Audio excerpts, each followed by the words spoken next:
Well, this is it. It was the night before demo, and nothing stirred except for a destroyed garage.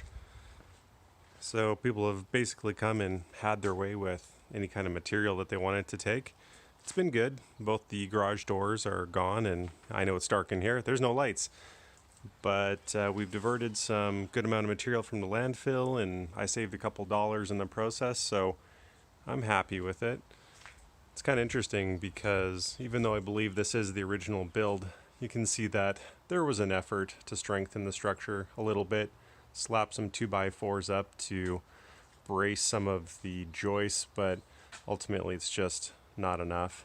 There's some sketchy wiring in here, but nothing I didn't already suspect. This is it though, this is the last look, and I'll be back tomorrow morning with the demo.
Oh, dexterity test. Nice. You got it.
Well, it's the end of the day, and the shadows are long, and we have not much left. No driveway, no fence on the back, no garage. Shout out to Ronix Garages here in Edmonton for taking care of this project for us. And it looks like there's tons of space. More space than what meets the eye. Honestly, there's still 4 feet of city space back here. Our property line actually only comes down to here, and it meets the edge of this fence that's going to be in a shadow and runs out to here. So not all of this is going to be built up into our yard and garage, but a good amount of it. And we've got a blank slate. There weren't too many surprises. Took some work to get some pretty major roots out from this area right here. Of course, this is going to be the area that is under the garage pad and under the driveway, so it's pretty important that we get all the roots and whatever might be under that site out of the way. So we're doing our best just to clean that up. Otherwise, up next is site prep for the main pad, and we'll pick it up there next time.